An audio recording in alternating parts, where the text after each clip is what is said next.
ಎಲ್ರಿಗೂ ನಮಸ್ಕಾರ. ನಿಜವಾಗ್ಲೂ ನಮ್ಮ ಕನ್ನಡಿಗರಿಗೆ, ನಮ್ಮ ಕನ್ನಡ ಜನತೆಗೆ ಯಾವ ತರ ನಾನು ಕೃತಜ್ಞತೆ ಹೇಳಬೇಕು ಅಂತಾನೆ ಗೊತ್ತಾಯ್ತಿಲ್ಲ. ನಿಜವಾಗ್ಲೂ ನಾನು ಬಿಗ್ ಬಾಸ್ ಮನೆ ಒಳಗಡೆ ಇದ್ದಾಗ ಹೊರಗಡೆ ನನಗೆ ಈ ತರ ಸಪೋರ್ಟ್ ಸಿಗ್ತೈತೆ, ಈ ತರ ನನ್ನ ಎಲ್ಲ ಪ್ರೀತಿಸ್ತವ್ರೆ, ಆ ಪ್ರೀತಿ ಪ್ರೋತ್ಸಾಹ ಕೊಡ್ತವ್ರೆ ಅಂತ ಕನ್ಸ್ ಮನ್ಸಲ್ಲೂ ಅನ್ಕೊಂಡಿರ್ಲಿಲ್ಲ. ಸಖತ್ ಖುಷಿ ಆಯ್ತು ಆಚೆಗೆ ಬಂದಾಗ. ಇನ್ನೂ ನನಗೆ ನಾನೇ ನಂಬಕ್ಕಾಯ್ತಿಲ್ಲ. ಆಮೇಲೆ ನನಗೆ ಸಖತ್ ಖುಷಿ ಆಗೋದೇನಂದ್ರೆ ನಮ್ಮ ಯೋಧರಾಗಿರ್ಬೋದು, ಅವ್ರು ವಿಡಿಯೋ ಮಾಡಾಕ್ತಾರೆ. ಆಮೇಲೆ ನಮ್ಮ ಕನ್ನಡ ಜನತೆ ಅಲ್ದೇನೆ ಬೇರೆ ರಾಜ್ಯದವರು, ಆಂಧ್ರ, ತಮಿಳುನಾಡು, ಬೇರೆ ದೇಶದಲ್ಲಿರೋರು, ಆಮೇಲೆ ನಮ್ಮ ರೈತರು ಈ ಸಂಕ್ರಾಂತಿ ಹಬ್ಬದಲ್ಲೆಲ್ಲ ಕಿಚ್ಚೊಡಿಬೇಕಾದ್ರೆ ಹಸುಗಳ ಮೇಲೆಲ್ಲ ಚಿತ್ರ ಬಿಡಿಸ್ಕೊಂಡು ಫೋಟೋ ಹಾಕೊಂಡೆಲ್ಲ ಸಕ್ಕ ಸಪೋರ್ಟ್ ಮಾಡಿದ್ರು.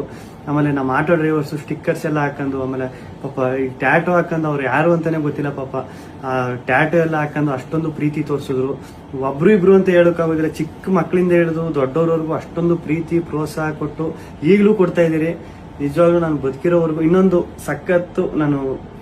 ಸಖತ್ತು ಆಶ್ಚರ್ಯ ಆಗಿದ್ದು, ಖುಷಿಯಾಗಿದ್ದು, ನಮ್ಮ ಮೀಡಿಯಾ, ನಮ್ಮ ನ್ಯೂಸ್ ಚಾನೆಲ್ಗಳು ಅಷ್ಟೊಂದು ಸಪೋರ್ಟ್ ಮಾಡಿದ್ರು ನಂದು.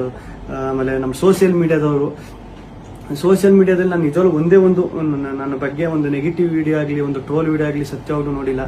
ನಿಮ್ಮ ಪ್ರೀತಿ ಪ್ರೋತ್ಸಾಹ ಎಲ್ಲ ಹಿಂಗೆ ಇರಲಿ ಕೊನೆವರೆಗೂ, ಹಿಂಗೆ ಐತೆ. ನಾನು ಈ ಪ್ರೀತಿ ಪ್ರೋತ್ಸಾಹನ ಕೊನೆವರೆಗೂ ಉಳಿಸ್ಕೊತೀನಿ. ಧನ್ಯವಾದಗಳು.